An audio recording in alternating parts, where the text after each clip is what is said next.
அந்த வேலைக்கு 2000 பேருக்கு மேல விண்ணப்பிச்சிருந்தாங்க. அதுல 200 பேரை மட்டும்தான் தேர்ந்தெடுத்து இன்டர்வியூக்கு வர சொல்லியிருக்காங்க.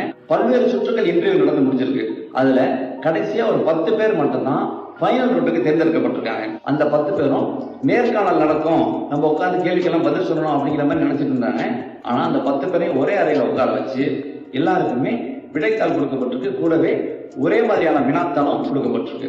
தேர்வு நடத்துற சொல்லியிருக்காரு 10 கேள்விகள் இருக்கு. அந்த 10 கேள்விகளுக்கும் உங்களுக்கு விடையளிக்க 5 நிமிடங்கள் தரப்படும். அந்த 5 நிமிடங்கள்ல உங்களால எவ்வளவு எழுத முடியுமோ நீங்க எழுதுவீங்க அப்படின்னு சொல்லிட்டு உங்களுக்கான நேரம் துவங்குது அப்படின்னு சொல்லிட்டாங்க.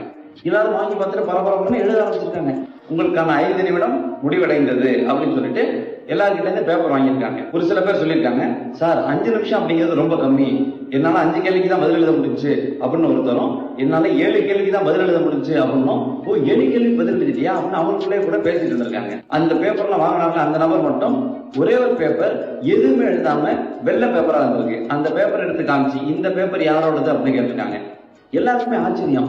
ஒரு சில பேர் நினைச்சிருக்காங்க, நல்லா பைத்தியக்காரனா போனா 5 நிமிஷம் தான் கொடுத்துருக்காங்க, அந்த 5 நிமிஷத்துல பதில் எழுதாம வெறும் பேப்பர் கொடுத்துருக்கானே அப்படின்னு. அந்த வெறும் பேப்பர் கொடுத்தாருல அந்த நபரை அந்த பதவிக்கு தேர்ந்தெடுத்துட்டு மற்ற அனைவரும் நீங்க வீட்டுக்கு போகலாம் அப்படிங்கிற மாதிரி சொல்லியிருக்காங்க. மற்ற எல்லாருக்குமே அதிர்ச்சி வந்திருக்கு. ஒரு சில பேர் கோபம் வந்திருக்கு. நாங்கெல்லாம் பதில் எழுதி கொடுத்துருக்கோம், அதுல அதிகமா யார் எழுதியிருக்காங்களோ, சரியான முறையில் யார் எழுதியிருக்காங்களோ அவங்களுக்கு தானே நீங்க வேலை கொடுக்கணும். அதை விட்டுட்டு எதுவுமே எழுதாத அந்த நபருக்கு போய் வேலை கொடுக்கணும்னு சொல்றீங்களே, இது எந்த விதத்துல நியாயம் அப்படின்னு கேட்டிருக்காங்க. தேர்வு நடத்துற நபர் ரொம்ப நிதானமா சொல்லியிருக்காரு, உங்களுக்கு கேள்வித்தாள் கொடுக்கப்பட்டுச்சு இல்ல, அதுல 10வது கேள்வியை படிங்க அப்படின்னு.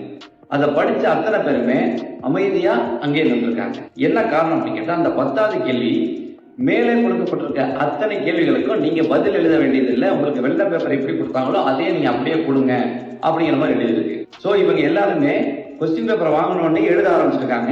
இந்த நபர் மட்டும் மொத்தமா அதுல என்னென்ன இருக்கு, எப்படி எல்லாம் கேட்டிருக்காங்க அப்படிங்கிற மாதிரி ஒரு நிமிஷம் செலவு பண்ணி படிச்சிருக்காரு. படிச்ச உடனே இவருக்கு அதுல பதில் எழுத வேண்டியது இல்லை அப்படிங்கிற மாதிரி தெரிஞ்சதுனால இதை அவரை அப்படியே கொடுத்திருக்காரு.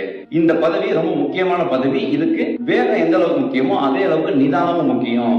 அதனாலதான் அந்த நபரை நான் செலக்ட் பண்ணியிருக்கோம் அப்படின்னு சொல்லும் போது அத்தனை நபருமே நீங்க சொல்றதுல ஒரு உண்மைத்தன்மை இருக்கு அப்படின்னு ஏத்துக்கிட்டு இருக்காங்க. இந்த நபருக்கு அவருக்கான வேலையும் கிடைச்சிருக்கு. ஒரு விஷயத்தை வேகமா செய்யறதுக்கும் பதட்டத்தோட செய்யறதுக்கும் நிறைய வித்தியாசம் உண்டு. பதறாத காரியம் சிதறாது அப்படின்னு ஒரு பழமொழியும் தமிழ்ல உண்டு. அதனால நிதானம் அப்படிங்கிறது எந்த ஒரு விஷயத்துக்குமே ரொம்ப ரொம்ப முக்கியம்.